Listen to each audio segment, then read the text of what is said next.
hello, folks out there in YouTube land. Got a big show lined up for you. Let's get right on into it. All right, yeah, Greg Sankey has seen the light. He's starting to understand what the 9-game SEC schedule would be. And, of course, he's been big time in favor of the 9-game schedule for the entire SEC and has been pushing it for quite a while. But I think after watching the College Football Playoff Committee and what they did in not taking strength of schedule into consideration at all has kind of opened his eyes to reality, which is what most of us have seen. You know, we knew how they were going to do. I saw the makeup of the College Football Committee. There was one person in that committee that was an SEC guy, and there was another person that was kind of an SEC person. Everybody else was Big 10, Big 12, some other conference. And, of course, they're not going to take strength of schedule into consideration because that doesn't suit them. But Sankey being, I don't know, Pollyannish, I think is the political term, basically being a sucker, thought, oh, well, let's just go ahead and go to the 9-game deal and everything will be fine because that's what he wants. That's not how the world works. It just isn't. And he's come out and says Greg Sankey clarifies his stance on the SEC possible 9-game conference schedule. And it talks about how he's been a huge advocate of it, etc. But on X, Paul Feinbaum put a little clip here of him talking to Greg Sankey about this very thing. Well, the decision of our schedule relates to the 26th season. So we've resolved 25. That's an 8-game schedule. And I've said repeatedly we wanted to actually go through a year as a 16-team, 8-game kind of single division, if you will, or single format for our scheduling and the expansion of the college football playoff. So this was the first opportunity for our head coaches, our athletics directors to gather in a room and just look back and talk about what happened. Now, that took place the week before a college football playoff management committee meeting where I learned a lot. You've seen some changes in some non-conference scheduling decisions that have taken place that happened after our New Orleans meeting. So when you look at our path forward, you know, we look at the next few months as being really important to gather information, to talk about either opportunities or obstacles that may be in the way. To the extent we can answer that, like what's the priority of bowl qualification in the future? That's still an important issue. Trying to understand how the selection committee for the CFP made decisions is really important. And one of the issues in the room for our athletics directors is what seemed to matter most is the number to the right, the number of losses. And how do we understand what that means for our schedule moving forward? I'm one who said, I really think we ought to be trying to move towards a 9-game conference schedule. I think that can be positive for a lot of reasons. You watch the interest around conference games, but not if that causes us to lose opportunities. And I can make some associations around that, and that's part of our thinking for our own schedule. That doesn't necessarily guide CFP decision-making, but I do think it's important to understand how selection decisions are made, and we only have 1 year of that experience as we go to make another decision about our schedule format. All right. He just used about 10 times more words than he really needed to say. What he should have said was, we just saw that strength of schedule doesn't mean shit. Okay? It's about wins and losses, period. And what he wanted to say there was Nebraska dumped Tennessee partly because of that, because they didn't want another loss on their total because it would creak them out of the college football playoff. And Wake Forest did the same thing to Ole Miss. And, of course, we know Nebraska replaced us with Bowling Green and Miami of Ohio. But Greg Sankey is great at taking 10 times longer than is necessary to say the actual words. Is that a yes or a no? It's a possible maybe.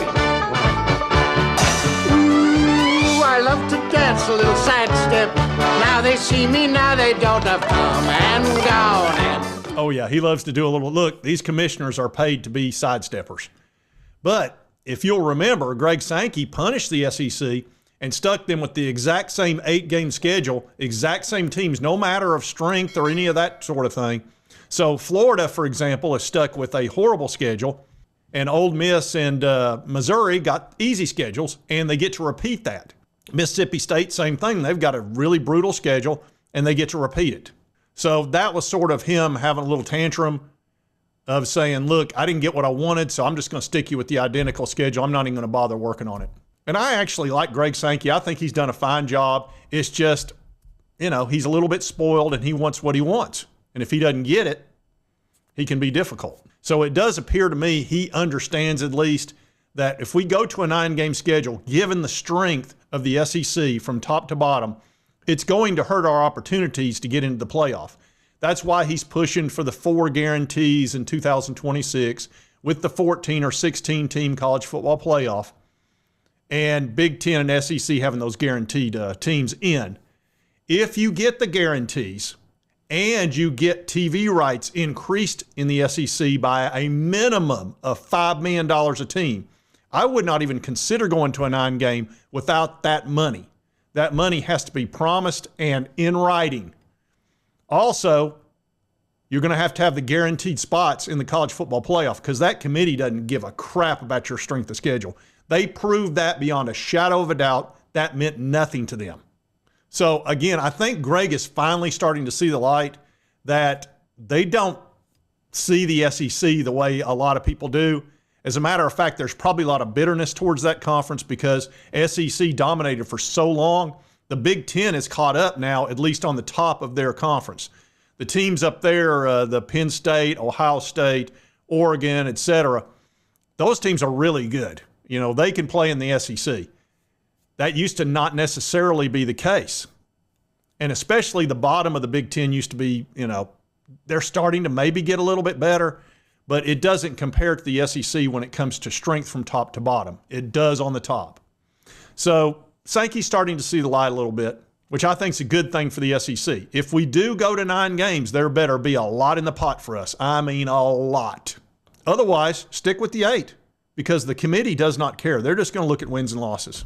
They don't care if you beat Bowling Green or if you beat Georgia or if you beat Ohio State. A win is a win is a win. It's the way it is. Anyway, I do also want to congratulate Florida State and Clemson. Y'all won that settlement. There is absolutely no question. You're going to get $15 million plus a year more. You've been carrying the ACC for years in football. Your fan bases are terrific. You stick with your team no matter what. Even though FSU went from 13-0 to 2-10, their fan base still showed up to every game. They packed that stadium, and that's not normal in the ACC. If you've watched much ACC football, their fan bases, they don't follow them as strongly as those two teams. And so they got what they deserve, which is $15 million more a year. And they have an opportunity to leave the ACC in 2030 for under $100 million, which is an option. They may not leave. This deal may be good enough to where they stay for a while. But they definitely won yesterday. And it gives them some, finality. They can quit suing and wasting all that money on legal expenses. And it also lets the ACC breathe for a few years because now that's all put to bed till 2030. So for the next 5 years, they can just focus on, sports, which is also a good thing for both sides. Anyway, if you like this content, be sure to hit that like button. Let's continue to cover all these big college sports stories. If you've not subscribed, boom, boom, boom. Hit that button right there. It won't cost you a dime. Help you get my videos. And right over here is the most recent video that YouTube thinks you'll enjoy based on your viewing history. We'll see you next time on Sports Talk Jay. It's like poison. You know what I mean? It's like taking poison, like rat poison.